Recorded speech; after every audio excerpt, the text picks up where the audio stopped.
My name is Dustin Kelly, but everybody calls me DJ.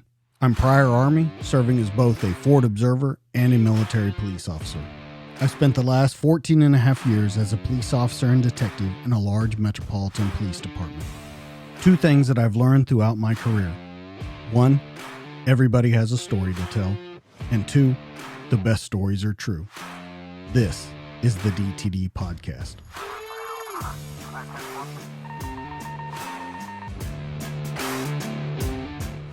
In 3, 2, 1, and we're live.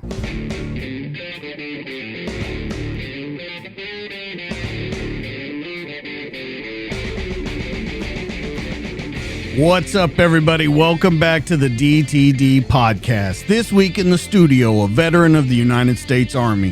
His career spanned 4 deployments into combat, 2 of those to Afghanistan, 2 to Iraq, in a 4-year time frame. In that same time frame, this guest competed in the Best Ranger competition, ranking a fantastic 5th and 8th place overall. After life in the service, this guest worked as a contractor with Blackwater Worldwide, but looked for purpose and found it in professional mounted cowboy shooting. This guest quickly gained popularity, placings, and sponsors such as Black Rifle Coffee, Oakley, Quicker Dead, and Safariland. My guest is interested in anything that increases his lethality, but he also believes in the motto, you need to take your time in a hurry. This week, we find out what that means for your life and hear his amazing story. Please welcome Drew Wallace, also known as the Ranger Cowboy. What's going on, my friend? How are you? Thanks for having me here. How we always start these is back when, in your youth and thinking about being in the military or if you had ideas of it. And I've heard you say and read numerous times that you had 2 dreams as a kid, be a cowboy or a soldier. And it looks like you've done both those, but it was from a weird place, Massachusetts, being born there. That seems like a weird place that a cowboy idea would come into your mind. So can we talk about your youth a little bit and what kind of set you down that path? Yeah, sure. I mean, it was obviously twofold, the idea of, being, a soldier and then obviously being a cowboy. The easier one to explain is really the concept of being a soldier. I think where I grew up, in Massachusetts, we lived in kind of a bit of a rural area, and I was always outside as a kid. I mean, my mom and dad would just let me go outside, get covered in mud. I'd be playing, the most dangerous game with my friends, manhunt. I just had a fascination and intrigue with the military, and always dressing up in camouflage. And so I feel like a lot of young kids, have that aspiration. And maybe it's from watching Rambo or whatever it is, but you quickly attach on to that sort of macho figure of a soldier, and so I think that was very embedded in my brain early on. So that's it, kind of from the military perspective, and then wanting to be kind of a cowboy. Really started with just love of animals and all sorts of, different critters, everything from, I'd always had different pets growing up as a kid and always had a fascination with animals. But it wasn't really until I was about 12 years old that I started getting exposed to horses and horseback riding. And, the long story short is that about a few miles down the road from where we lived in the summer was a trail riding place called Rustic Rides. And this is on Block Island, Rhode Island, where we'd spend a lot of summers. And one day I said to my mom, I said, hey, I'm going to ride my bike down there and see if I can get a job. And she rolled her eyes at me, like thinking, like, what guy is going to give a 12-year-old kid, a job, riding horses? I mean, this is back before there were no cell phones or anything. I just said, hey, listen, Mom, if I don't come back, that means I got the job. And I didn't come back till like 9 o'clock at night. And she was like, by the afternoon, she was like, "Where's my son?" And I eventually came home and got the job, and that was kind of my entry into horses. And that kind of set me on a path, for that too. Well, what I thought was interesting, because I've heard you talk about that story before, was, and it's a question that I wanted to ask you. You have small children, you're raising a family now. In these day and times, and seeing everything that you've seen in the world, are you letting your kid walk away and just say, I'll be back, whenever I get this job, or I'll just be back when I get back? Because I think it was a different time back then. Yeah, it was. No, I mean, no, today, I mean, social media has changed everything, I guess, and there's such a heightened level of anxiety, I think, for a lot of parents. I think knowing what is out there, and and that's hard to like avoid as a parent. Like you get, you know, yeah, it is a different world. Like, would I let my son just ride his bike, miles away and just say, yeah, and do what I did back when I was 12? I don't know. I give them a lot of independence and autonomy, but I think because I know what I know, there are some restrictions to that. And that's really I think a big part of that is news and media and social media. As a parent, um, it's hard to let your kids just you know learn things on their own like we used to as kids. Um, you know, I think that's true. I'd love to say no. I let my kid go ride his bike and do whatever, Right. but I guess I don't. I here at the house and the farm, we kind of let them do just about anything. Because I want to instill that sense of adventure that I had as a kid, that my parents did. But yeah, you're right. We don't have that now, and I'm not sure why. Even looking at where you live, you have what, 7 acres where you're living right now. So I mean, Yeah. they can explore, they can be kids. When I look at it, when I see it from a law enforcement perspective, and my kids are kind of doomed. Their mom was an emergency room nurse for 20 years before she changed over to do something else. I've been in a major metropolitan city seeing everything that I saw. And so I don't know if maybe back when we were growing up that it was looked upon differently, or maybe it just wasn't in the news as much. But I almost worry, because I think that autonomy that you had and that autonomy that I had back then, it set us down a path to be independent when we need to be independent. And in the sport that you're doing right now, just looking at that, it's you and your horse. There's nobody else coming. There's not a team while you're competing. And so I wonder in the future with kids, and maybe it's a really deep question to start out with, but I wonder, when you look ahead for your kids, do you see this same kind of forward thinking that you have that they'll have? Yeah, it's a good question. I mean, I think that level of autonomy and sense of adventure, yeah, I think that does get really instilled in you at a young age. Um, and will that carry on with them, to the same degree that it did for me? I mean, listen, I everything I've done as an adult, I feel like has been a very solid reflection of how I was raised and who I was as a kid. Um, no, I think kids, in my kids too. I think there's going to be some a level of like, you know, not retreat, but pulling it back a bit. No, I think you're right with that. I mean, that's my sense too. Now that I'm thinking more about it, and I haven't thought about it a lot until you just asked me. But I think that's going to be the case. What's interesting, and looking at your story, I mean, we'll take it so far as you used to go to the Army Navy store by yourself, get all the surplus stuff, the medals, the clothes, all that kind of stuff by yourself, and then hang out with your friends. And I think that all of the stuff that you did kind of shaped you, like you said, into your career. You knew what you wanted to do from the very beginning. It fascinated you from the very beginning. Now, the weird part about your youth to me, though, it's almost a dichotomy.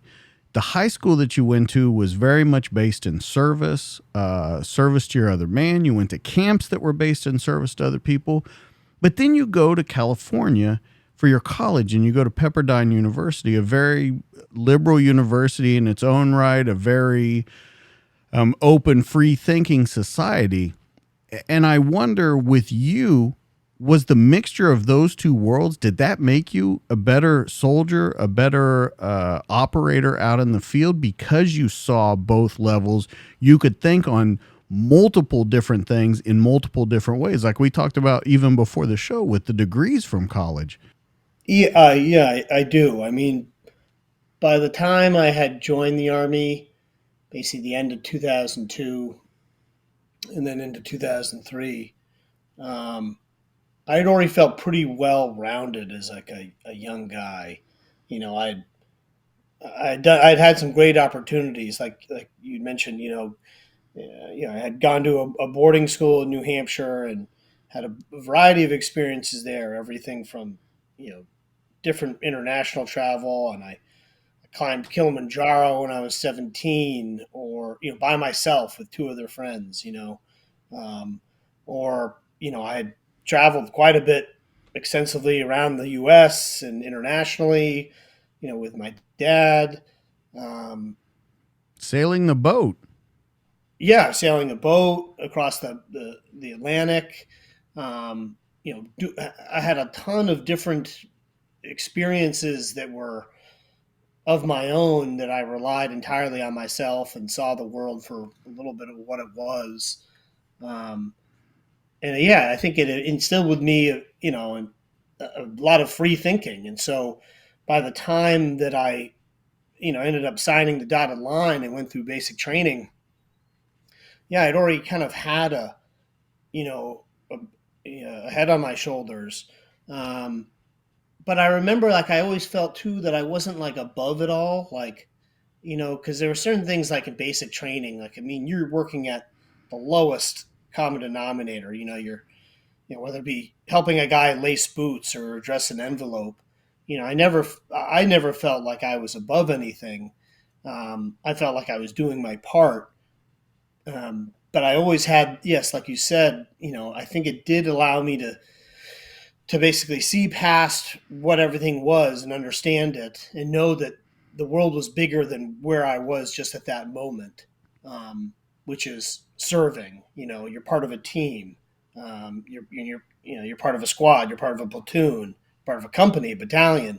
I knew in that very moment that's what I was there to do, but I knew it wasn't the end all be all, which is ultimately, I think, why I didn't end up staying in the military long term, because there's a number of reasons at the time, but while I was in, I knew that this wasn't just it. I knew that there was more to life than just this, but I knew I needed to do it for a bunch of reasons. And I'm grateful every day that I did do it, because it's given me such an appreciation for basically everything that I have now, and I wouldn't change anything. Well, here's another, kind of crazy thing with you. You go to college, you finish your degree before you actually join the Army. But you choose enlisted over officer. You could have gone either path. And I know that you've said before that you wanted the full experience. You wanted to do everything that the Army was about, that officers are policy makers, Right? enlisted are Yeah. the policy enforcers. And I get that. I was an NCO and everything too. Here's what is really crazy to me though. You see all that. You see all these experiences around the world and you want the full experience. So what was it, because this is stuck in my head since reading about you and learning about you, what was this full experience that you were looking for? Cuz I mean, we can agree you'd experienced a lot of stuff by then. I mean, I think it's kind of like the the sort of adage that was the quote and Full Metal Jacket. It's like I want to be the first kid on my block with a confirmed kill. It's like it was that sort of experience. It's like I dreamt about it when I was a kid of what was going to be like and what the experience was going, what it was going to be, and that's what I wanted. I wanted to be in the thick of it, and it as nostalgic as it was, it stayed with me from when I was a kid, until then. And I said, well, I don't want to be the guy behind the desk, pushing papers. I want to be the guy kicking down the door, and running in there. And so that's really, people say, how do things imprint upon a kid when they're young? And I see this with my son now, who I have a 9-year-old boy and a 1-year-old boy. But the 9-year-old boy, I already see certain things imprinted upon him at such a young age that I know he's going to gravitate towards certain things in life, just as I was. And so that was really why I went that route, enlisted versus an officer, for sure. Because I definitely think you get that full experience when you learn how to clean a bathroom, and I mean, and like you said, Oh it's yeah, the basic stuff. Like I remember seeing guys that, had barely ever worn shoes before they joined the military. They lived in the yeah. backwoods and stuff. I mean, if you're looking for a full experience and you want, because you had kind of seen the world, but if you want a full picture of America, that's the place to see it. Oh yeah. I mean, and it was more humbling than I knew. I mean, I can distinctly remember, listen, when I joined the army, I had long blonde hair. I showed up in jeans, t-shirt. I had contacts at the time, but I distinctly remember in the reception battalion, even before basic, they shaved my head. They put on, I wore the gray t-shirt, the black shorts, the white socks, the New Balance running shoes. And then they put on the birth control goggles on my face, the glasses that we had to wear, this big black croaky.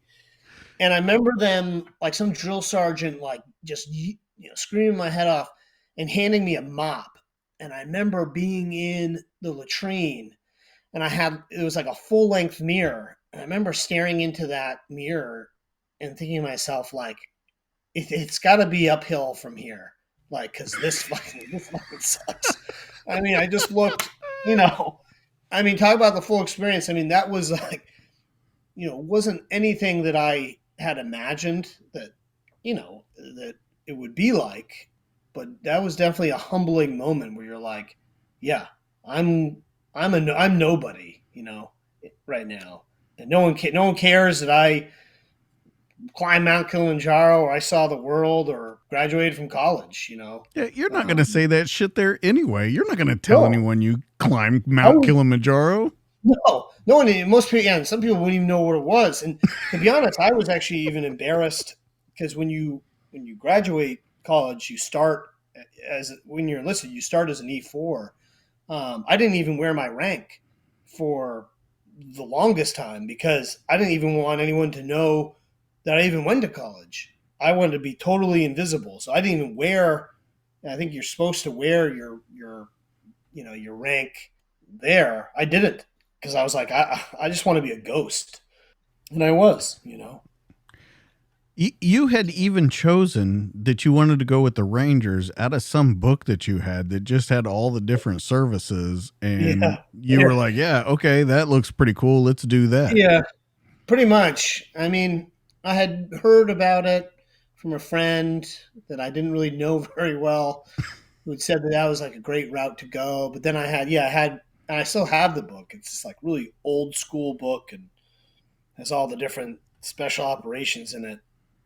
It's a big like coffee table book, leaflet thing, and I was like, yeah, I was like, this looks great. I was like, let's do this. I mean, I knew I wanted to serve.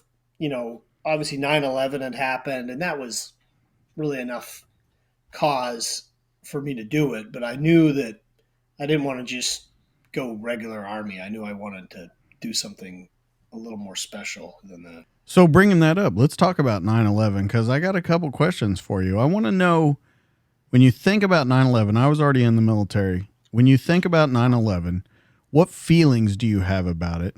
And then second to that, what does 9/11 mean to you in your life? And I'm not just talking from you being in the military, you going on combat tours. What did it mean to your life then and now? Yeah. The immediate sort of feelings that I have, you know, basically sadness and anger. Um, because I remember I was in college at the time in California, so waking up to those events, it was just obviously such tragedy, and you're sad that it would happen. But it was almost kind of like this angry sort of kick in the ass that I had been looking for, that gave me the basically drive and motivation to join. Um, it was kind of like after once that happened, and we knew that we were going to go to conflict. I knew that I needed to be a part of it, and that this was something that was important to me.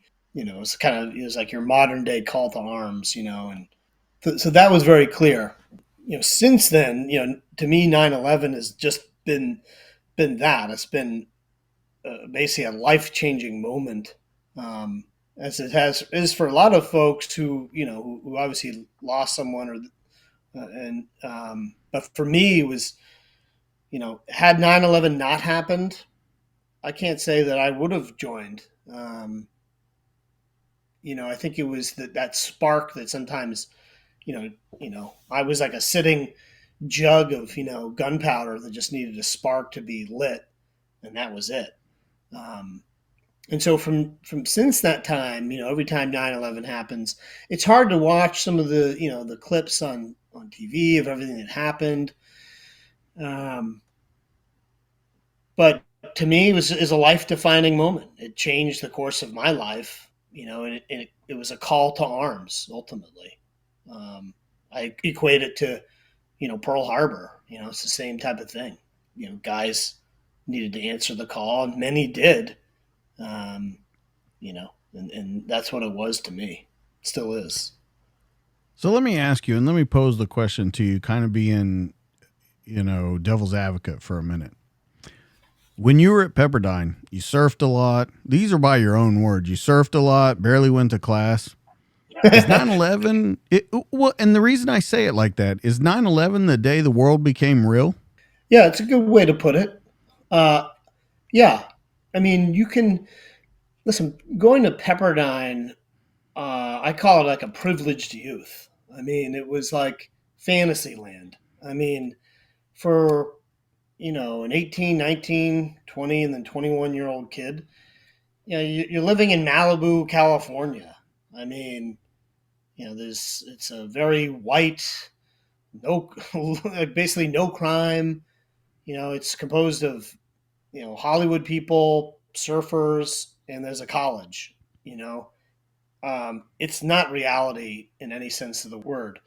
So yeah, it's a good way to put it. Is that when 9/11 happened, it kind of sunk reality, you know, home. Sort of like, hey, like wake up, like guess what? You're not going to be living here in another year, and you know you need to do something with your life that has meaning. I mean, my parents raised myself and my two other brothers, both who have served, in the military or career in law enforcement and federal law enforcement. That's they raised us to give back and do something meaningful. Um, and you know, Malibu was great, Pepperdine was great, um, but I wasn't going to continue on that trajectory. So yeah, 9/11, made everything real. What's the conversation you have with your parents? It was well supported, I think, by them. I knew, because listen, when you join after 9/11, I mean, you're going to war, so uh, it's definitely not a lighthearted one. Um, So they basically said, listen, if you want to do that, we support you. Just think long and hard about it. Because I remember, even oddly enough, like my father's mother, who's passed now, but she was of World War II, that era, and both my grandfathers served. She was like so against it, and she was like, no, absolutely not. Like, don't join the military. You're going to go to war. She's like, go to business school, and like to me, it was like unfathomable. Like I'm like how could I go to business school when we're as a country we're going to war and like all these other guys are going to go and what I'm just going to go and go to business school. I was like, to do what? I was like, I mean, uh, so there was my parents did support it, but they said, like anything in life, they said, think through what you want to do. We're going to support you either way. And they knew that I was kind of set on it based off of my personality and my upbringing. And A lot of guys have told me on the show that their parents had never told them they were proud of them. They never knew. Did you think your parents were proud of you before that? And then looking on to it afterwards, do you think your parents were proud of you? they were, I think my parents had always been proud of me most of the time in like athletics. I was captain of a number of my high school teams and in college. I think that's where their pride of me existed, was on the playing fields. Um, but but I can unequivocally say that once I joined the military and the things that I accomplished in that arena, I it was tenfold. I think the amount of pride and that they had in what I was doing, um, and that meant a lot. It still does. I mean, I remember um, even competing in the best ranger competition, and they loved that. I mean, it was because you go when you're in the military and you go in deployment, like no one sees that. It's not like um, you go and you do your job. Like, yeah, maybe you get some medals and whatnot, and but they don't even see that. It's like you just come home and you go on leave, and they're proud of what you did. But back to the best ranger competition, events like that, they're right there with you. They're seeing you compete in all these skills and tasks that somehow you've learned, and you're their son, and you didn't even know that they knew how to do all that stuff. Um, yeah, it never, that was a level of pride that I hadn't seen from them ever before. So as you go in, you go to basic AIT because you signed up just as 11 Bravo, right? You were just infantry is what you signed up, but a Ranger contract. Yeah, and I was actually a 13 Fox, so it was like a That's forward right. You were Fort observer. Observer. That's right. Yeah, Yeah. So as a Fort Observer, you go to basic, you go to AIT, which is at Fort Sill, which is, not the yeah. greatest introduction into the It's Army. yeah, it's terrible. So hot. The second of the 82nd Training Battalion, I think, is what it was over Yeah, in the Starships. Not the best, but you go through it. You get to the Rangers. You actually go to the regiment. You get First Ranger Battalion, correct? yep. You make it through all that, but here's where the career doesn't necessarily take a turn because you knew this was going to happen. But 4 years, 4 deployments, you're in a constant turmoil in your life. If you're not at war, you're training for war. Yeah. I want to talk about the mind state that you take. And we talked about, did the world get real after 9/11? But then when you get there and you're just constantly at war or training for war, what kind of mind state are you in? Because now you've really got the full experience. And do you think, like, I don't know how I could do this for 20 years, or do you think, like, this is the coolest shit in the world? Let's do it for 20 years until you get really deep into it. It was definitely more. I don't think I'm going to be able to do this for 20 years. Um, and I say that too. Like I know a lot of guys who did and who have. Um, and maybe it was my personality that I knew that I couldn't hang on that long. Maybe if I had hung on a little bit longer, maybe I would have got more of like a little bit of a break. But you're right. I mean, in the span of 4 years, it was I was able to hit every deployment that we had. Um, in between, then I was doing different training, or I was doing Best Ranger. Um, I was just I packed everything I could in. I never really gave myself much of a break. Uh, the only sort of that I sort of balanced any of that was just sort of kind of everything else was excessive too. The drinking and just having a great time with your friends. Um, you just rev the engines everywhere you looked.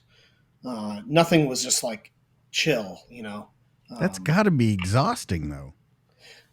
yeah, it was. I think uh, you know and I think that's probably why I didn't even know that I couldn't do it until I just decided not to do it anymore.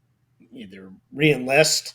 I'm like re-enlist for what? I mean, another 2 years of this exact same thing of just revving the engines every direction I go.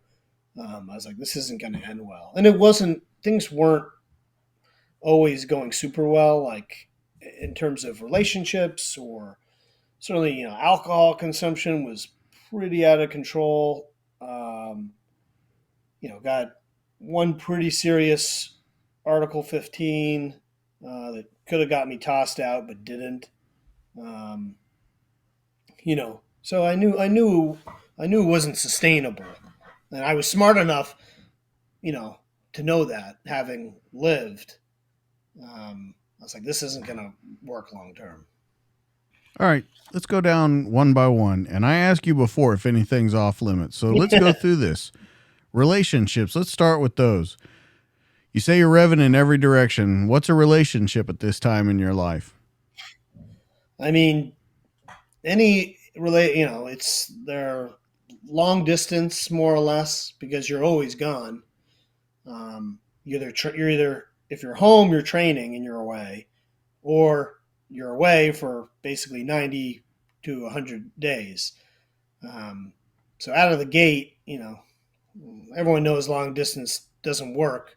So that's pretty dysfunctional. You know, every relationship was more or less like, hey, I'm here for a good time, not a long time. It's like, why get too attached to anything when you know you know that you're going to leave in a couple days. Were you honest about that up front with the people in the relationships, or were you the no, I'm a serious boyfriend, or were you like right up front like, look, Yeah, and I think I mean it's odd because I come from a loving family, and so instinctively I want to commit to someone and build something. Um, but then at the same time, you say to them, "Listen, I'm leaving," you know, in a few days or this or that, and so they put up their guard, So it was kind of my own internal struggle with that. I was like, I didn't want it to be just sort of good time, not a long time. You know, if anything, it's nice to sometimes have something to hold on to. I think for the most part, my experience is a lot of these women when you're in service, they love the nostalgia and the idea of maybe dating a ranger or a seal or whatever. It's like, oh yeah, I'm dating this guy. He's some war hero type of thing.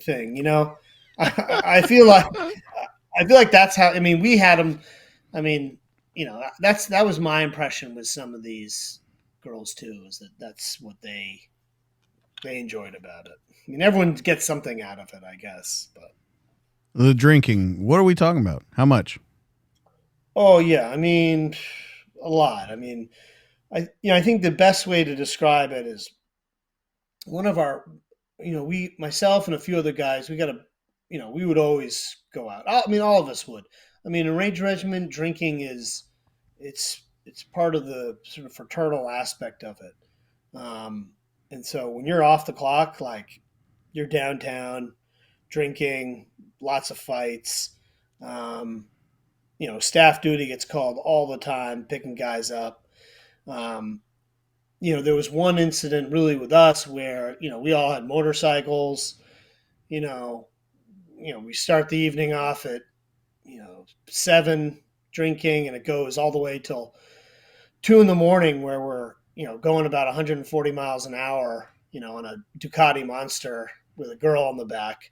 You finally get pulled over by the police, but you didn't even know they were behind you because you were going so fast. And then you're like, oh shit, you're like, we're in trouble. You got to call your headquarters platoon sergeant to kind of bail you out there on the side of the street. We all got brought in, and they made us do a breathalyzer when we were back on post that morning. And really just they ended up charging us with, drunk on duty.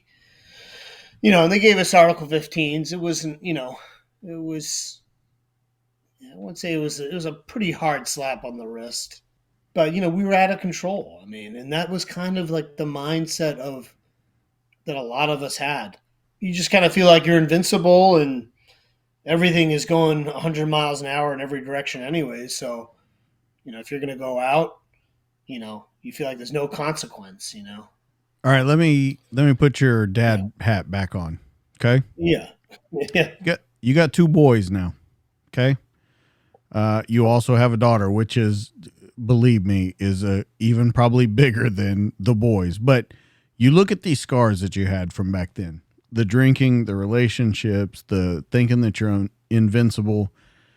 Are you proud of those? Do you tell them? How do you introduce that life to them and turn it into maybe a teachable moment instead of just an embarrassing one? Yeah, it's a good question. Because I'm going to be honest, I don't know how to do it sometimes. I don't know how to take that embarrassment from the past and show them, look, I made this mistake so you don't have to. So how do you do it? How do you think you'll do it? I'm a firm believer like that. There's a famous quote that basically that you learn through mistakes, not examples. And so, yeah, discussing those moments with them, gosh, it's like, would that, what will they learn from that? It's like, it's almost like, I don't know. I don't know if they won't grasp the weight of it as I did. I still look back on that moment. It's like, I couldn't have been, if my parents were so proud of me for certain moments in my military career, gosh, if I wasn't just so utterly disappointed with myself when that shit happened. But, will my kids feel the weight of that without having experienced something like that of themselves? And gosh, do I want them to experience that like that? Exactly. Fuck no, because I could have died. It was like, to be honest, could have died doing a lot of different things. Yeah, I think there's definitely a time and a place to discuss that with them, where the weight of it will set in. Because I think about when people tell me stuff, you're like, geez, you're like, I don't want to make that same mistake. And then you go out and you can kind of make the same mistake. Sometimes you just have to learn things by, screwing up yourself. And I think my hope is that they won't put themselves into those types of situations, like I did. Yeah. Yeah. Yeah. And right? How old are you have girls now? How old are they? Yeah. So 17, 14, and 9. Oh yeah. So and talking about that, I have a daughter that leaves for college in a year, and I think, holy shit, like I didn't go to college until I was older after I got out of the military. But even then, I think of dumb things that I did while I was in the military at 19, 20, 21, 22. And I don't want them to see that, but I kind of do, so they can go, okay, they're human too. but I Yeah. definitely don't want to do that shit and get in trouble for it. Yeah, and I mean, just talking to you too. I mean, yeah, I don't know. I don't think you'd get in trouble for it as much as I would either. I think if when it comes from a place of understanding, um, you Well, raise your I kids think I right. mean more towards them to do it and them Right. get in trouble. I would rather them know, I guess, almost. I don't want to be that helicopter parent, but I almost kind of want them to know about those pitfalls before they get to them, like you and I Yeah, did, where no one's telling us about them. I know. I mean, that's the difference today. That, like we said, than it was 20 years ago. It's like, yeah, you're right. Today, you can almost predict the pitfall of everything to the point where you wouldn't go out and do anything. It's like Right. which is probably half the kids' problems out there. And you don't want them to be like that because, yeah, I mean, any kid who has a helicopter parent, they're scared of their own shadow. They don't do anything. It's the parents who, and I think that it's a balance there. It's like helicopter parents, the kids aren't going to do anything. They're afraid of their own shadow. The other parents that are totally absent, kids are getting into trouble and this and that because there's no one there to kind of guide them through that whole process. It's such a balance, like giving them some autonomy, letting them make some mistakes, but don't let them, fuck up too bad.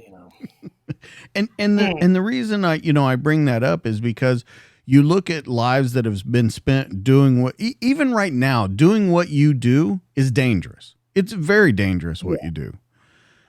So I look at that, and that's the whole thing, is that I want to speak to these guys on the show and these girls on the show and talk to them about how they handle life, because you would agree you've seen a lot more than most people have seen, and I can't help but think that wisdom makes it almost better.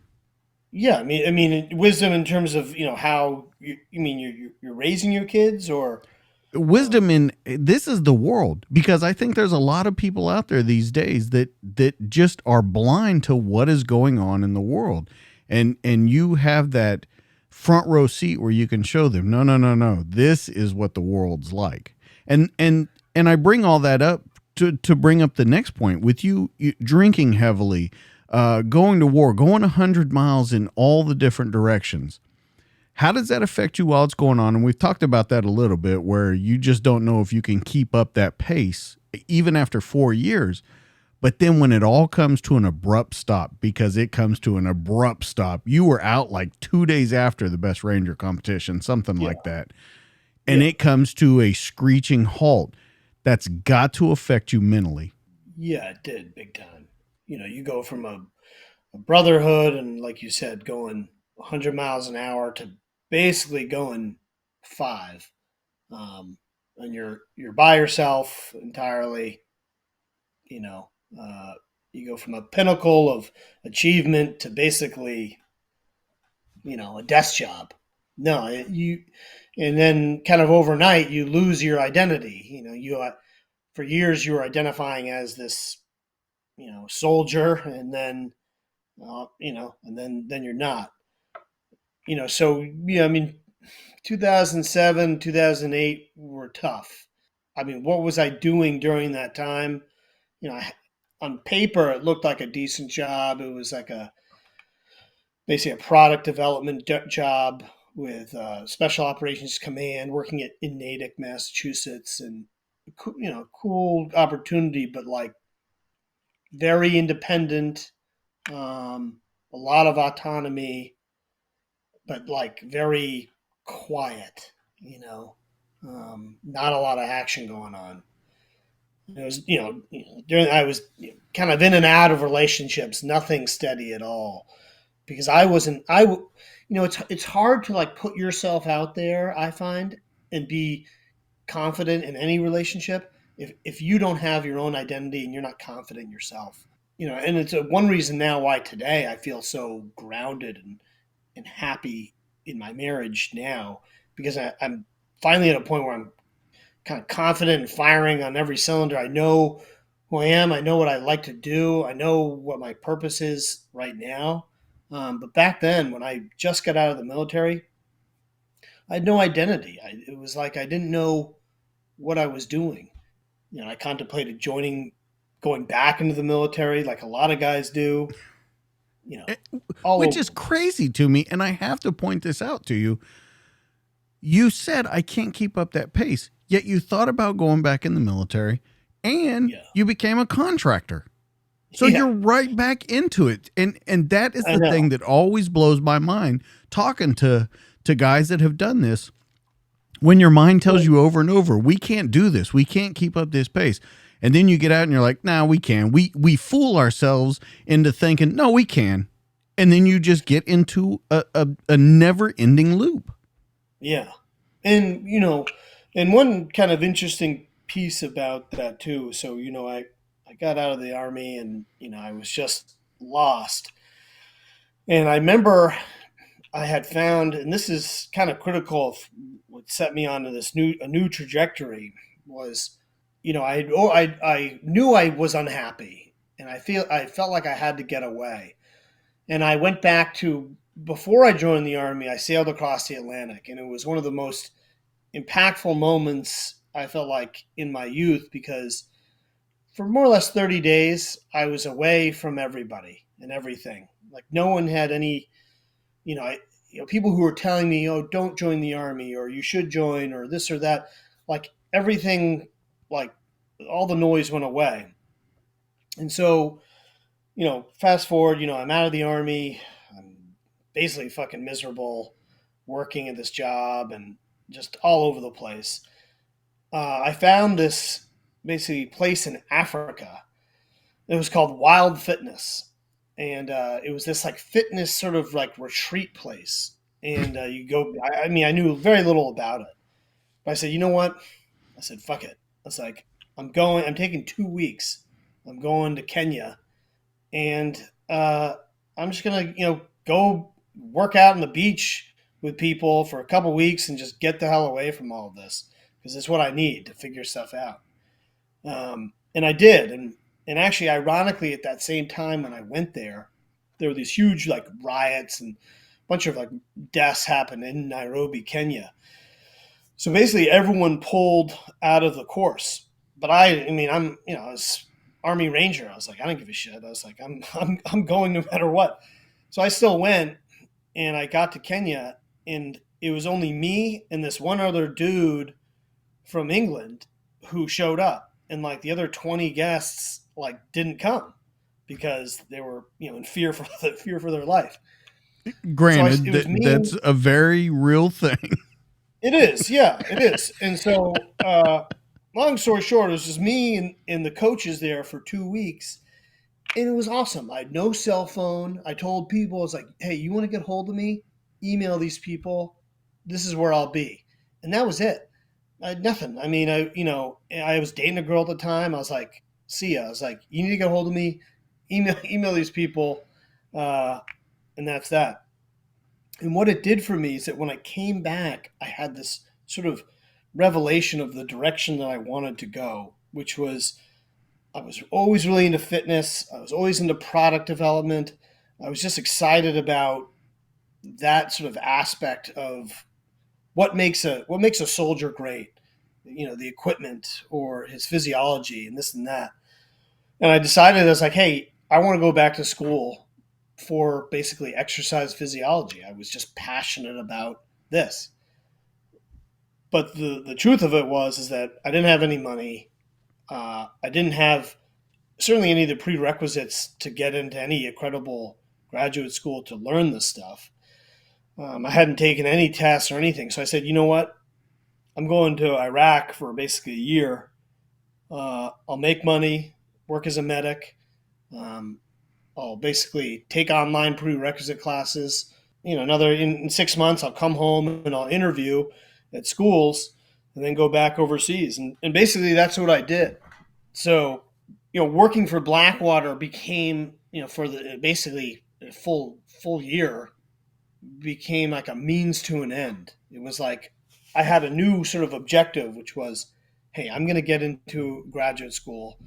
And by the way, I had no business at all even like applying to these schools because like I had no background in science whatsoever. Um, but that's what I did. Went to Iraq for a year and just studied and worked and took a lot of online classes and that was that. If I can go back for just a minute while you're Yeah. in on the 4 different deployments, I want to know kind of how you get yourself mentally prepared. And the reason that is because of what you just said. You said, I'm going over there. I don't give a shit what's happening. I've been in war. When you do that, is it the same kind of preparation that you do when you go back as a contractor, or is it completely different? I think it's a lot different. When I went over there as a contractor, I think when I first went over, I thought it was going to be the same sort of vibe or feel, and it was not. Um, I quickly realized that it was a lot more just like kind of like a job, but like in the Ranger Regiment, there was such a stronger brotherhood, and you felt like you had assets that could support you in every shape possible. This one, Blackwater felt like you're a little bit more like punching a clock.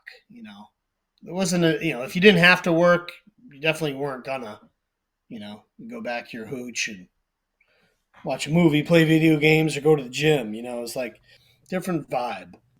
I guess the question would be to ask, are you happy doing this?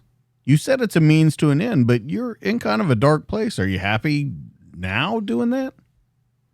What's that doing? Being a Doing contractor, are you happy back in the thick oh, of it and being a contractor? Or are you still like, fuck? Once it was again, that different. loop. Yeah, I think at that point, yeah, it was easier to do. I wasn't unhappy because I was so like focused on my end goal because I knew it was such a means to an end. Because there were a lot of guys over there working, and they just kept they still do they did contracting for years because there wasn't anything else that they knew they wanted to do or they knew that they were actually very capable of doing.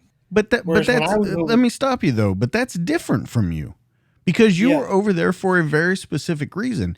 And those two seem like oil and water. They don't seem like they mix because some guys are doing it because they don't know anything else. They don't know where to turn. You did, and that almost seems like that's not a good mixture. yeah, and maybe it was because I kept a lot of it. I mean, I'm a introvert sort of at heart, and maybe it was the same type of thing where in basic where I kind of hid my rank. I kind of did that a little bit there. Like, I never, I didn't want to be like a dead man walking and say, when I get into school, I'm fucking out of here. Yeah, I never felt like I got along great with my whole team there, and they knew that we had each other's backs. But yeah, like you said, I mean, those are different mindsets. There are some people there that are there because that's all they're going to do. And me, I was there because I'm like, hey, I'm here. I need the money. I have to kill some time anyways because I got to study for this stuff. I'm here. I mean, I'm making the most of it. Yeah, it's different mentalities, but it worked out. I mean, some guys I'm still good buddies with, and I think probably because I kept a lot of that stuff to myself, maybe. So, what years are we talking about? This is probably what, '08? Yeah, so I left in like March of '08. It wasn't. I mean, yeah, like less than a year later, I was gone again. And at '08 to all the way into '09. So basically, it'd be a full year. Yeah, I basically did. I think when first went over, I did about 6.5, 7 months straight, and then had leave for a month, and then went back for another few months to finish it out. Okay, so you do that, you get done, and you come back over here, especially with what you're doing right now. Does all that work out? I mean, do you stick to the plan? Yeah. So I got accepted to Northeastern University in Boston in their clinical exercise physiology program, and it was pretty fun, pretty interesting because I'm like the guy in class who's like easily a good like 7, 8 years older than everyone else, because they're all like straight out of undergraduate, and so I'm living in Boston and I'm digging it. I mean, it's challenging. I'm taking some.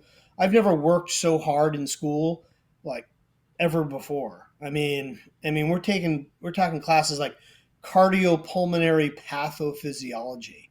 Like I didn't know what the fuck that was. Like even before I signed up for the class, you know, and and all of a sudden I'm taking this stuff, and I'm this trial by fire, and honestly, I credit a lot of my military training to being successful in graduate school, and I hammered it out. It was 2 years of just like pretty intensive studying, and I pulled it off, and I was doing a lot of personal training during that time too.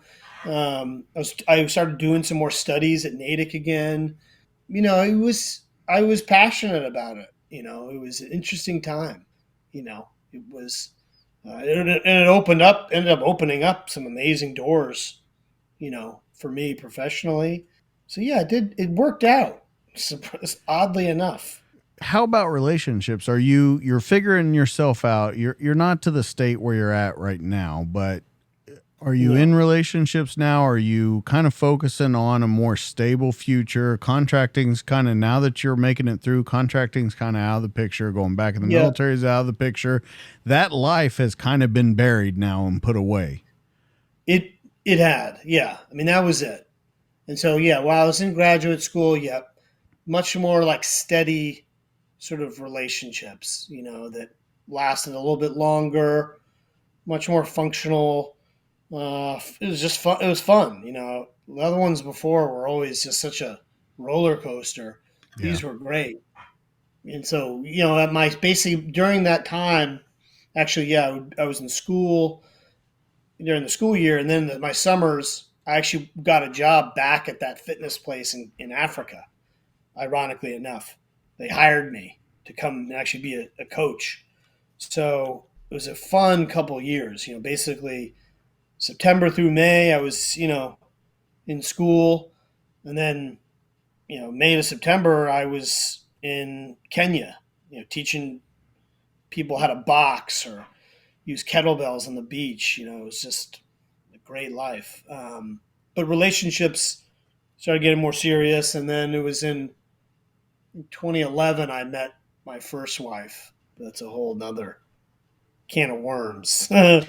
And we're getting ready to open it up. But here's the question that I have for that. As you do this, when you look at your military career, when you look at your contracting, your college, all those, we'll put them into different sections, but look at them all as a whole, okay? Was there ever an end goal with each of them? And what I mean by that is when you joined the military, you talked about, I want to go kick doors, I want to do this, but there wasn't really an end goal. And I've heard you talk about like that you could have gone to special forces or maybe gone to other elite units, but that's not really brought up a lot. But there never seemed to be really an end goal. You were kind of living in the moment. Then you get out, you contract. That's for a purpose, an end goal, which is to get into school. You get into school, you pass all that. But when you look at it, is there really an end goal? Are you really figuring out, like, because you're getting older now. What are you? You should be close to 30 now, right? Oh, at that time. Yeah, yeah. Yeah. Yeah, Yeah. yeah. So Yeah, it was. are you starting to put things together like, okay, this is where I want to end up. This is what I want to do. Or are you still kind of just living in the moment by, like you said, going back and forth and Definitely living in the moment. I mean, do you ever wonder why there wasn't? I mean, you had graduate school, you had your military background, you had all these things going for you. Have you ever looked at it and wondered like why or what the reason was that there wasn't maybe this is where I want to end up. This is what I want to do. yeah, it's a it's a really good question. I've never even looking back on my life too. Those different sort of chapters. You're right. I mean, there was never like really like a definitive end goal. And maybe my life has always kind of been like that. Now that talk about it is that I've always I've always clung on to different passions in my life and things that like just invigorate me and excite me and feel like they give me, again, I say autonomy, mastery, and purpose. Things that kind of tick all those boxes. Certainly now, professionally and competing in a sport, I have very sort of more defined goals. But in terms of like life, those looking at those chapters, no, I didn't really have like an end goal. Like I will be doing this or that. Like it wasn't very like thought out in that way. It was more, this excites me. This is fun. I'm passionate about this. I'm going to try to be the best that I can in this and see where it goes. And that was kind of it. Because there was definitely short-term goals. I mean, you definitely knocked it out of the park on short-term goals. Like you did Yeah. everything you set out to do. Ranger, get in the regiment, go to war, be a door kicker, go to school, go to graduate school. I mean, you definitely knocked the short terms. And I look at you now and everything that I've read and the times that we've talked to each other before the show and stuff, and you seem like a completely different person now. And that's why I want to talk about those short term goals, because it seemed like for so long with you, there was, let's get this done and let's, like you said, be the best. And now I think it's still about being the best to you, but now it's just about enjoying the life that you have, not competing Yes. for it. Yeah. It's a good way to put it. I mean, now I never have a bad day now. I mean, I honestly don't. I don't feel like that because each day has its own challenges and highlights, lowlights, but I enjoy every day that I have, because I enjoy being a father, I enjoy being a husband, I love, competing, and I love spending time with the animals. I love work, so you're right. I mean, I'm a lot, and I think that's because I know what I want to be, or a better way to say it, I am what I want to be at this point. And if this, all those other chapters that we were kind of describing, all these little facets of life, and there are many, yeah, they were just sort of like jabbing, like boom, boom, boom, like not trying to get stuff done. And I was always doing it the best that I could because that's how I was trained and that's what was instilled in me as a young boy. But now I'm at peace a little bit more with this consistency and this level of life that I have now. And not to say I have everything figured out, but you know, it's I mean, I'm achieving my goals of what I want to do with my life now, I guess. So let's compare, let's go back for a second, and we're going to kind of go back and forth. Let's compare that first marriage to now, not necessarily the wives to each other. And I don't mean Yeah. like that, but I mean, let's compare your life being married there, what kind of person you were, because I've heard you say, and I've read you talk about that when everything happened, and we'll get to what happened, you couldn't figure, you always thought, what could you have done better? What did you do wrong? So what kind of person were you different than what you are now? Because I have a feeling that those kind of questions don't cross your mind anymore. They don't. And actually, now that you bring it up, like at that time too, I was in California, I was working at Oakley, but again, I was very like, I started even going back to school again. I was earning my MBA at Pepperdine and at Irvine, but but to no end. Like it was just like doing things Check the box. just to check the box. I didn't enjoy any of it really. I mean, here and there, but and I certainly didn't enjoy being a father at that point. I mean, I can honestly say that. Um, Why do because you I was think just that so is? Because that's completely different from you now. It is, and I love being a dad now. I think at that time, part of it too was not having. I didn't really feel like I had much of a voice in that house. I felt like things were not. I didn't have as much input in in the day to day of things. But I mean that probably isn't really even it. I mean, listen, my first wife and I, we were like, oil and water. I mean, it wasn't a mix, but it also was probably like I wasn't really being fulfilled myself. Like I wasn't happy with where I was at, and I was just sort of, you know, going, checking the box in different places, and not actually enjoying the process. Yeah, and I'm not. I mean, I'm not entirely sure why. I think it was part of it too. Is not, you know, I didn't feel like I had a good identity probably in that relationship because certain things that I wanted to explore, I couldn't. Eventually I found them. Um, so I think that was part of it. I got to understand what you're looking for. What is it that you were trying to find to fulfill yourself? Because we said tons of short term goals, but what is your brain telling you? Like, this will complete us, or this will at least get us on that road. I mean, I can't, as odd as it sounds, and it does sound strange. As soon as I discovered like mounted shooting and got more like invested into horses, it's just weird as it sounds. Things actually took a turn for the positive, which is kind of strange that it's like, well, how does a sport or a hobby or whatever you want to call it, or even just these animals allow you to then like manifest some inner happiness that wasn't there before. But that's what happened at the around this all the same time that basically changed the trajectory for me. It became I just sort of when I was in my first marriage, I remember when I even wanted a horse. The question was out of absolutely not. I did it. I did it anyways.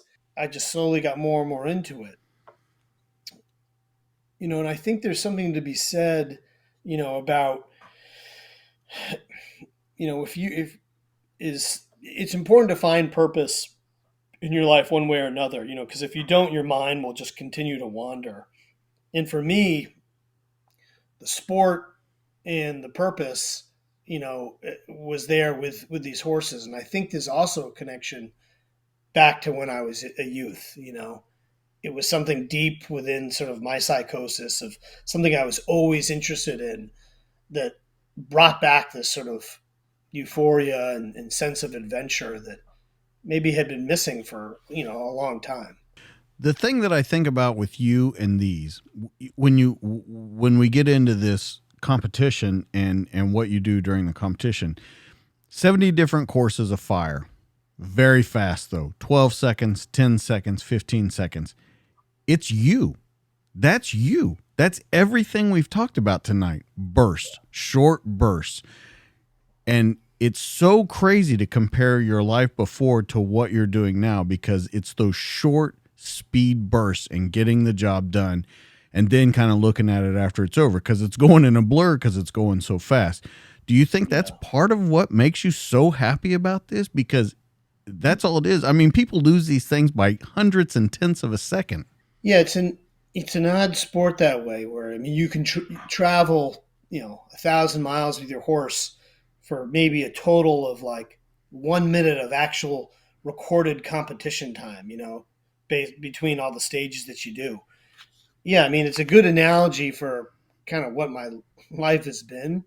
I think what's kept me sort of, like you said, enjoying the process more is that with horses, you have if you don't enjoy the process with horses, I think you'll never be successful and connect with them, because all of the work and the connection that takes place, it takes place over the course of a year, in like hours upon hours of sitting in a saddle and what we call coming together with a horse. And I think that has probably been the most grounding aspect of having horses and being competitive with them, is that you learn that it's okay to slow down and to be more methodical and thoughtful of how you go through interacting with them.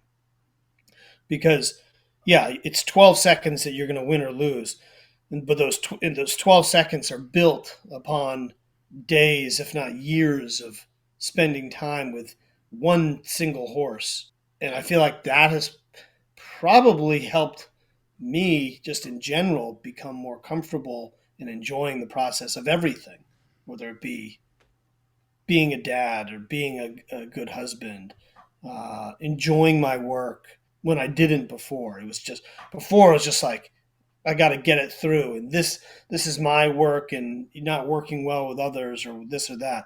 Now it's like way more relaxed about stuff like that, and I think horses teach you that. They really do. You know? Well, I think it's funny how you came across it. I mean, you were at a range just staying up on your AR and pistol shooting, and you saw these guys riding horses. And I don't know if, like you said, that was a nostalgic thing that instantly took you back, but it seems almost like since you've seen that, you haven't stopped. No, I haven't.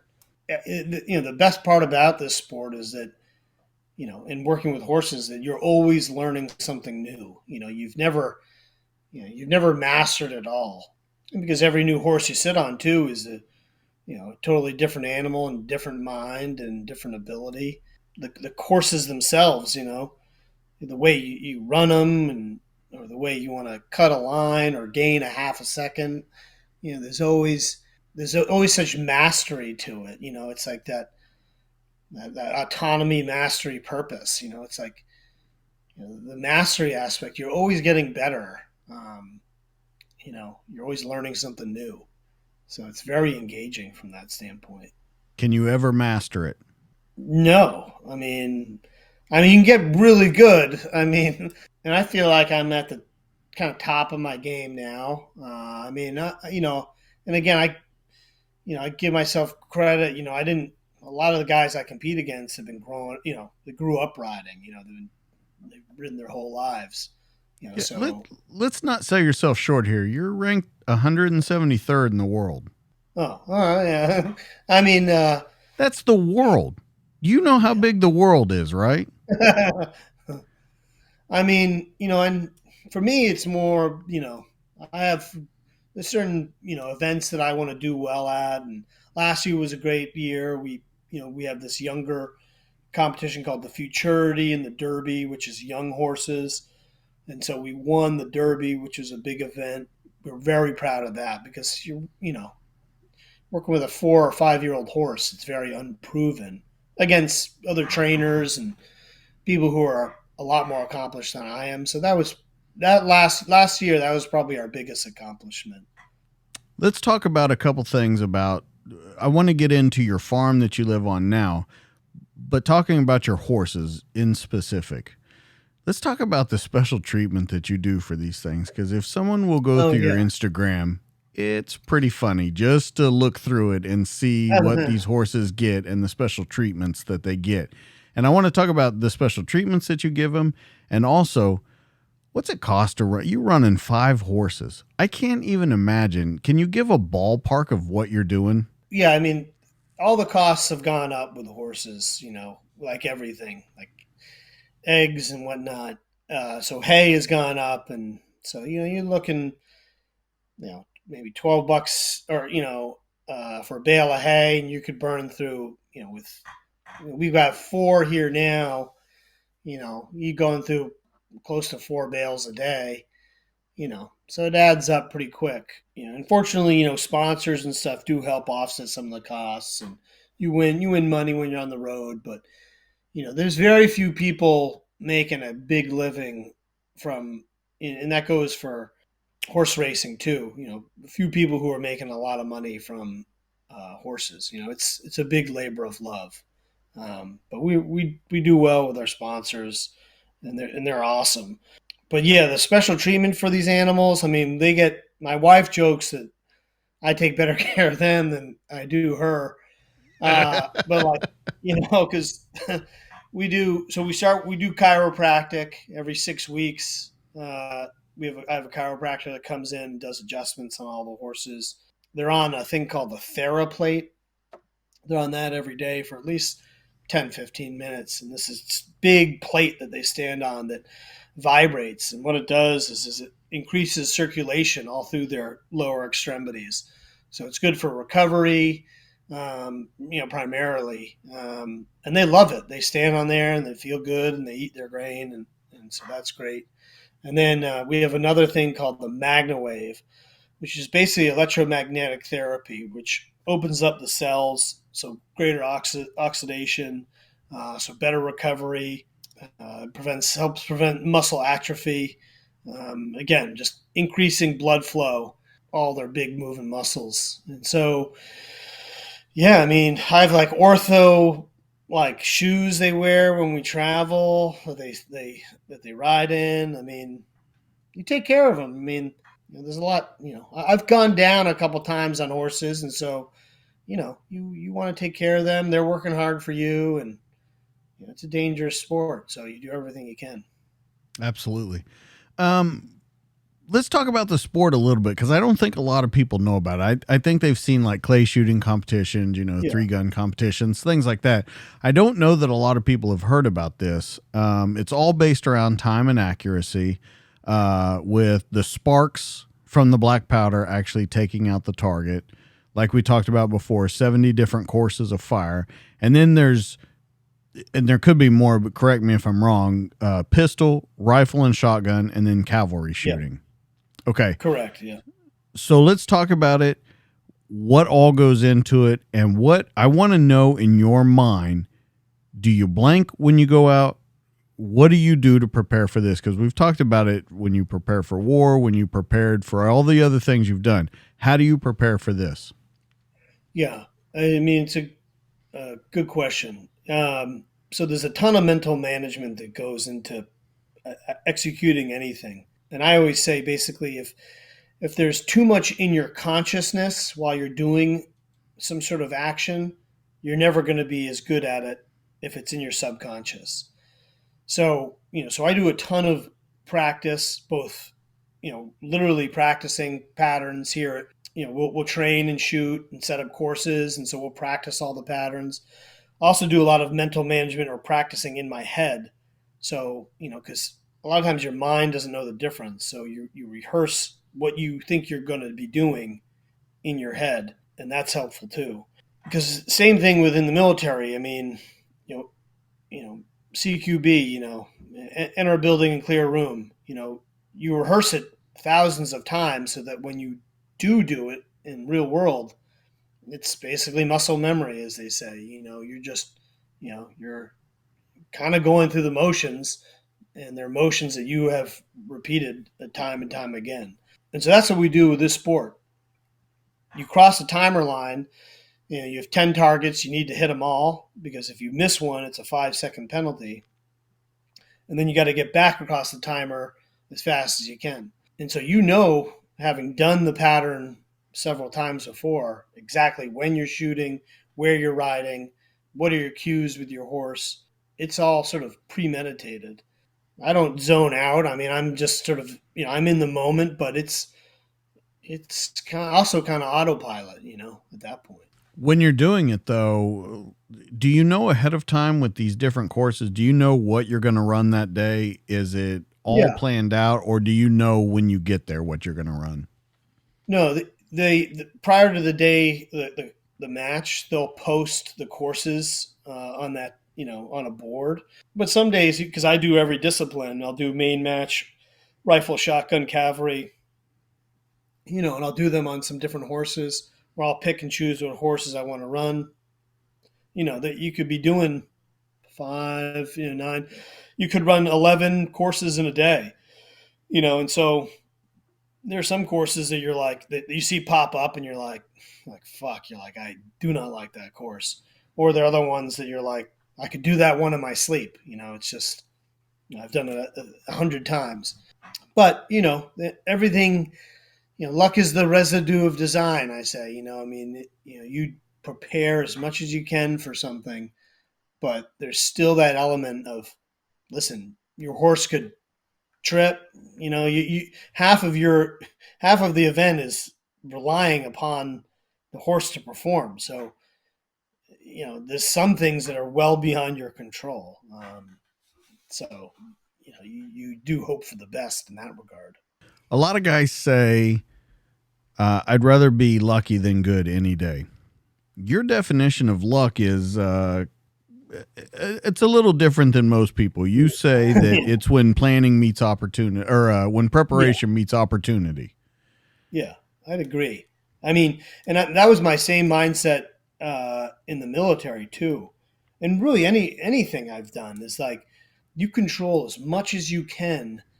You know, why wouldn't you? It's like, if you have that opportunity to do that, prepare as best as you can for anything that might come up, and then at some point, the rest is up to chance. Um, but no, I mean, and and not just that. It's like I have fun preparing for things, particularly this sport too. It's fun to spend time with your horse. It's fun to work a pattern until you get it the exact way that you want to do it. That stuff. That's the fun part about it. That has not gotten old in any way. You know, um, it's definitely kept me engaged in the sport. Well, in the sport, let's go over a couple of your numbers and tell me if I'm wrong about them. But I looked them up. Number 18 in rifle, number 6 in shotgun, number 6 in cavalry. Okay, yeah, I don't.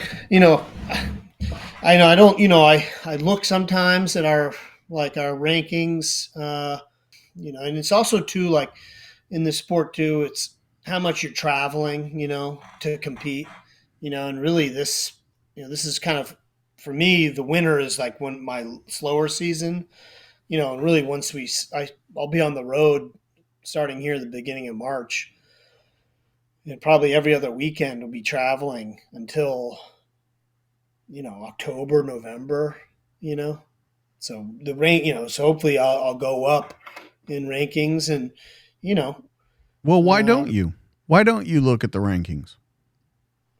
because for me, there are other goals that I have than I mean the because I've like for instance like last year I was number one. I was the world cavalry high point, and that was pretty cool. It wasn't necessarily a goal of mine. It was just kind of where I ended up. You got to wear cool costumes. Yeah, yeah. I did. Yeah, I got a cool saber they gave me. I mean, my goals right now, I have a horse in the futurity for this year, and I want to place really well in that, and that's a huge goal of mine. A bigger goal is I want to win a major championship, and I have the horsepower to do it. But again, it's like you can have the best your best run or series of runs at an event, but someone else could just run better than you. You did the best that you could. Again, that's the preparation meets opportunity. You prepared as best as you could, but the opportunity wasn't there because someone else just happened to. Why you ask why I don't look at the rankings? It's because it's not really part of my goal. Some people's goals is to be number one in world points at the end of the year. And I know just because of how much I'm able to travel, it's not a goal. It's not an attainable goal for me. So I'm sort of like, I know what goals I think I have the means to achieve as long as I perform, and that's kind of what I'm focused on. That But it makes seems sense. like such a different person than what we talked about in the past. Because don't you think it would have been to be number one, to check the rankings all the time, to do Probably, yeah.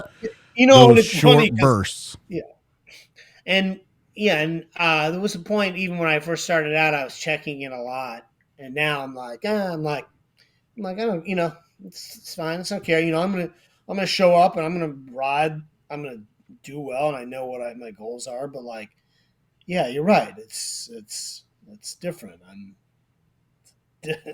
different pace of life, and not even pace. It's just different mindset. And it just takes a long time to get there, and I don't know what it is. I don't know if it's I don't know why it's taking me so long, but Yeah. Well, finally here. I turned 47 this year, and I'm just getting to that point in my life.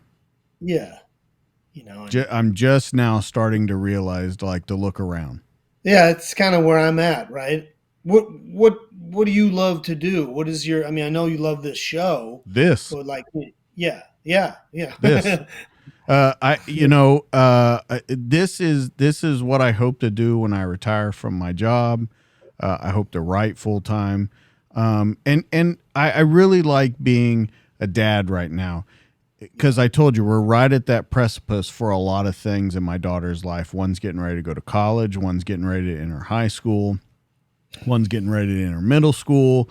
So I'm just at a point where I kind of look around and I used some things that I used to think were important are really kind of dumb to me now.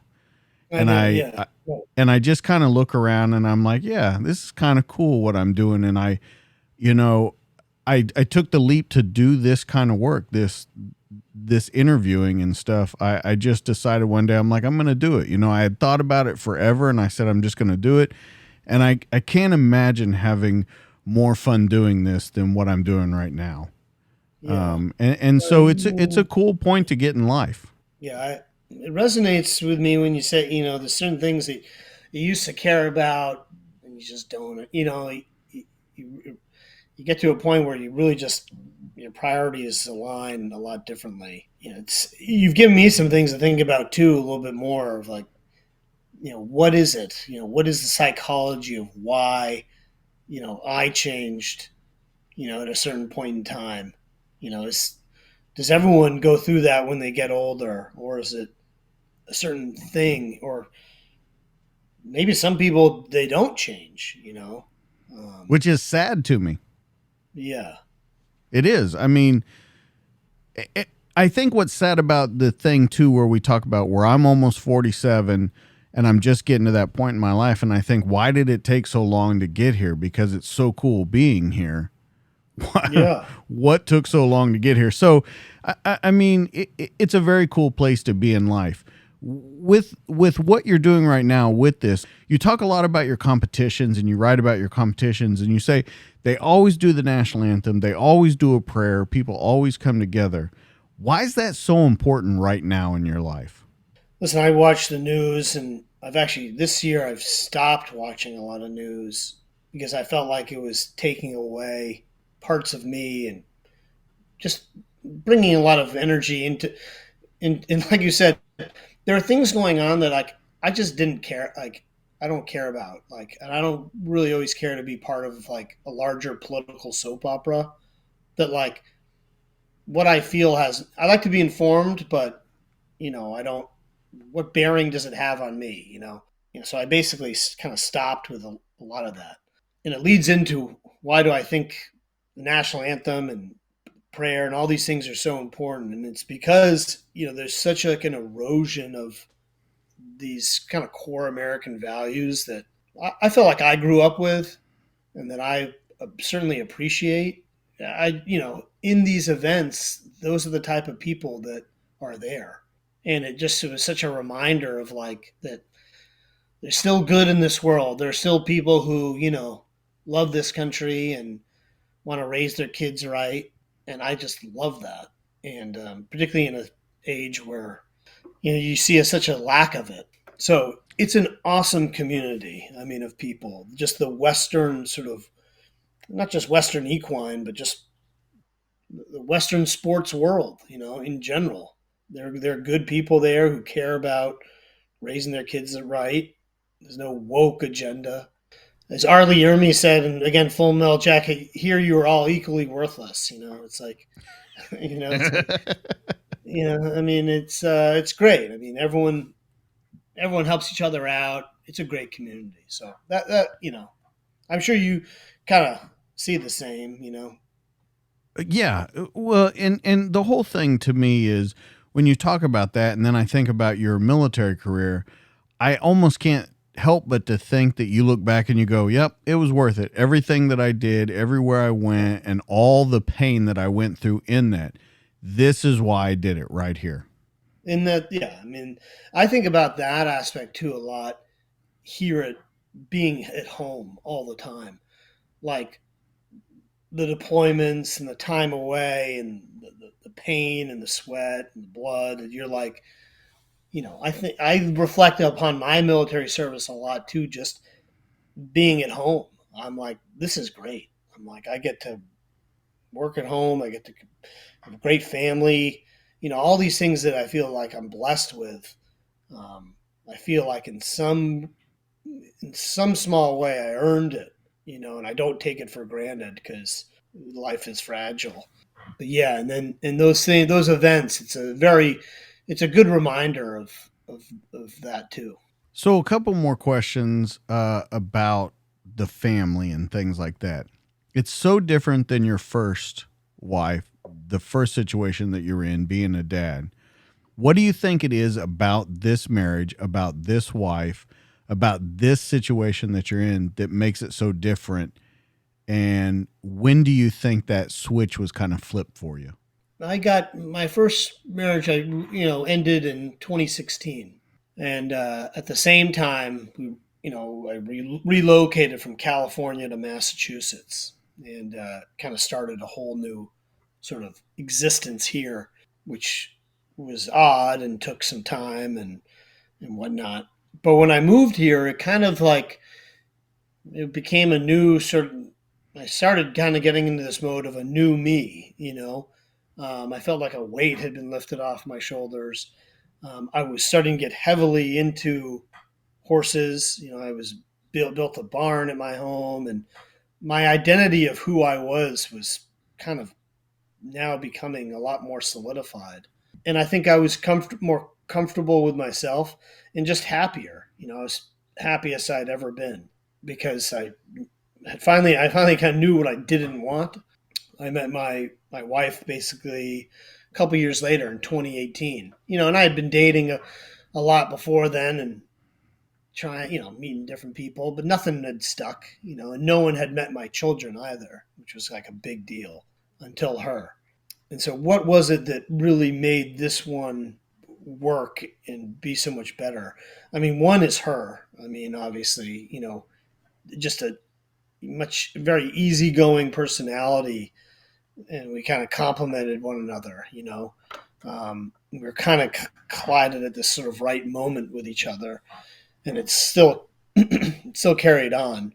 And then two is that I was receptive to it. I was open to it. I was, who I was when I met her is the same guy I am really now, more or less. Like, the horse stuff and the work and the kids. It's been this kind of continuous thing. And I think that's what it was, is that I was more comfortable with who I was at the time that I met her versus, before.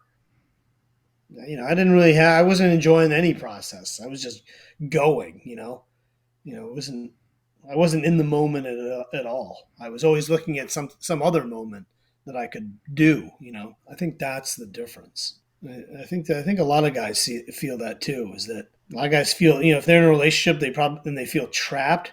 It's probably because they're not able to, it's my opinion, show the version of themselves or that they want to be. That's probably why. Let's talk about one other thing. I want to talk about trust with you. We've talked a lot about your careers, what you've done. You've had to put your life in other people's hands. They've put theirs in yours, and trust.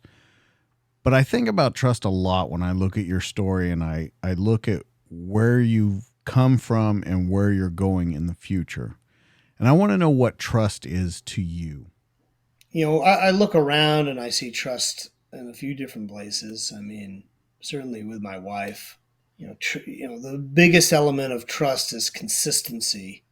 I think that's a big one with me. Trust to me is synonymous with consistency, and that's something I say a lot, and I look for in people. I don't even, I think, look at them. Like, can I trust them? I say to myself, is that person consistent?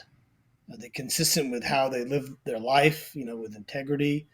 Is he a consistent dad? Is he even in our sport? Is that guy a consistent rider?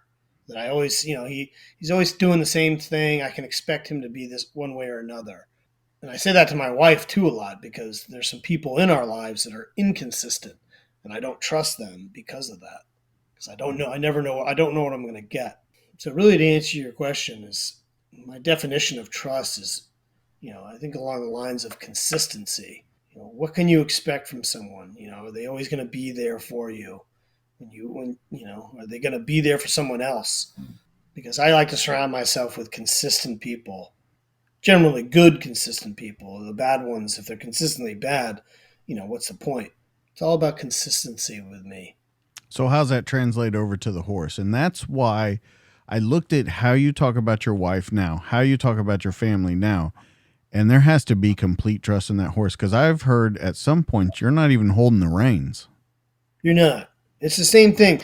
And it's amazing too, like, as odd as it is, like horses, it's like there's so many like analogies, and like if they're not just the most amazing gift to teach you things in life, I don't know what is, but same deal. Like you look for the same type of thing with the horses too. Is the horse consistent? Whether listen, there's plenty of slow horses and they're consistently slow, but they're consistent. They know they're not going to, go bonkers when you're loading them off the trailer, or, freak out if they, see a balloon, or, consistency is the biggest aspect. Like I have one horse who's a rocket ship, and he's consistently that way. And I know exactly what he's going to do basically all the time. And it's okay that he's a rocket ship because that's what I want. But I'm prepared for that, and I trust in that because there's that consistency there. And that's what horses are all about. And to be honest, it's what people are all about. And not to get into my ex-wife, but most inconsistent person I've ever met. You know, just up and down all the time. And even now, So for me, that's the biggest part is, with the horses or the people, just that aspect of consistency. And that's what brings the trust into it with you is consistency. Yeah. Yeah. Because if I know they're going to be that way, basically all the time, that's trust. Even if a guy's consistently a asshole, some dude, some guy, friend I have, or some guy, You you can know, trust that they're going to be an asshole. yeah, exactly, yeah. I mean, and yeah, and to be honest, I could still loan him my car. I trust that. He. I mean, again, it's like, or not. I mean, it's like if but I mean, it's yeah, that's it. But I like to surround myself with people who who, one, are consistent, and two, who are like invested and like to have talk about meaningful things and things like that too. Who raise you up, and my circle is pretty small. I think as you So get older, everyone's circle becomes a lot smaller. yeah, yeah, right. I mean, my wife jokes too. She's like, why don't hang out with more of the neighbors and this and that, and I do at times, but well, I'm also like, listen, I don't need to. I don't feel the pressure to. Right. You know? Last thing, let's Yeah, talk about your writing because this goes yeah, back to college. You have a degree in English literature, correct? A bachelor's yeah, in English literature. You never thought you would use that, but now with the marketing and with the writing that you do, it's come full effect for you. I mean, it's come full rotation, and yeah, now you're using that and you're dipping back into that. What is it about writing that is kind of freeing to you in that? yeah. I mean, the best aspect has been writing about people who I either know or who I'm just now meeting for the first time. It's cathartic to kind of tell a story and tell their story, much like doing maybe a podcast is. It's great. I love to see my words on paper and see everything pulled together with words and images, and then to see people's reaction to it.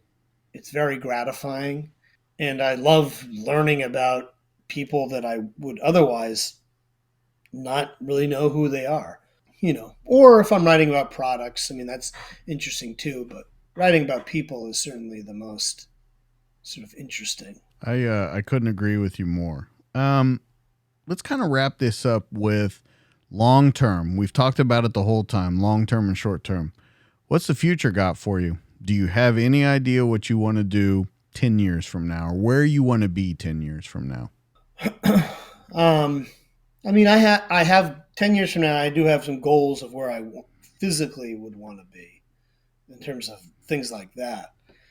But in terms of like how I feel and what I'm doing, I love this moment in my life. I mean, and if this stretches another, honestly, 10 years, which it very well might, I'm happy with that. And that's primarily because, I'm raising kids. I have an 11, a 9, and basically like a 1.5 year old. Yeah, you got a while with that one. Yeah, exactly. Yeah. So for me, I do, I live vicariously, through the stuff that I do, but also through them. I'm invested. I'm here to. It's not like as being a dad. It's not always about your goals. It's going to be their goals become yours, and you want to sort of see them off and on a trajectory and guide them on that. So that's really like what these next 10 years are about. Staying true to my convictions, enjoying the process, and that means enjoying the process of being a husband, a dad, and then also being passionate about the other things that I'm doing because I feel like that makes me a better husband and dad too. You need purpose.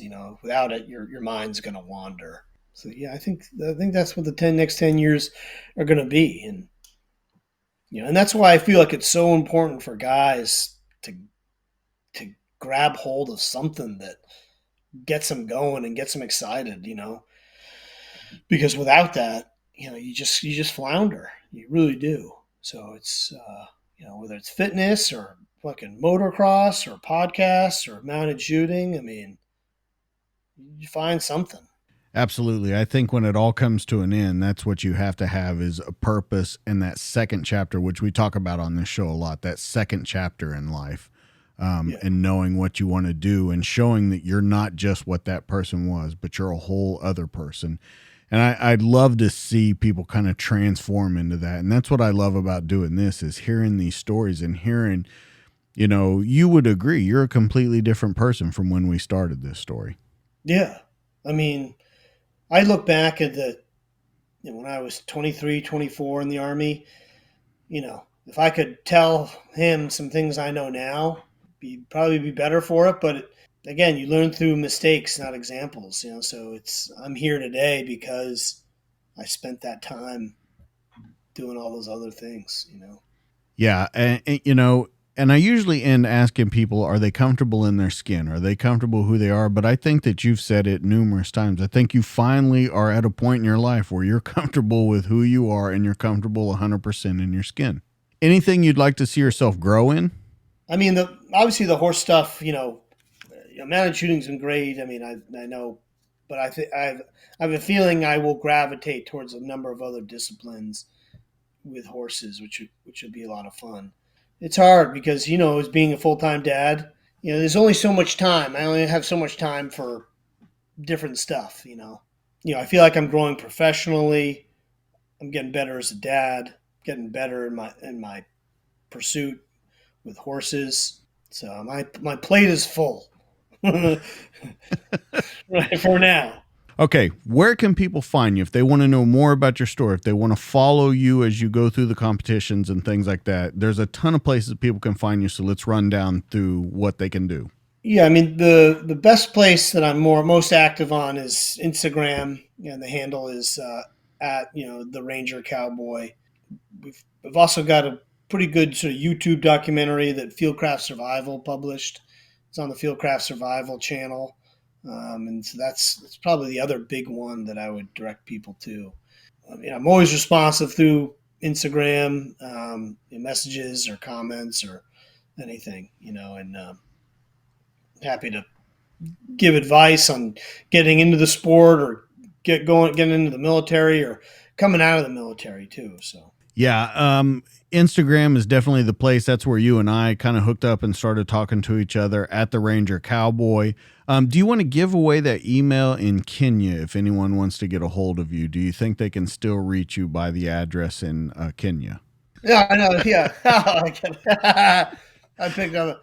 Yeah, probably I could. I mean, it still I, works. yeah, so I'm sure that could be a place. So let's really go through it. So at the Ranger Cowboy on Instagram, Fieldcraft Survival, you can watch the mini documentary on you. That's on the Fieldcraft Survival channel.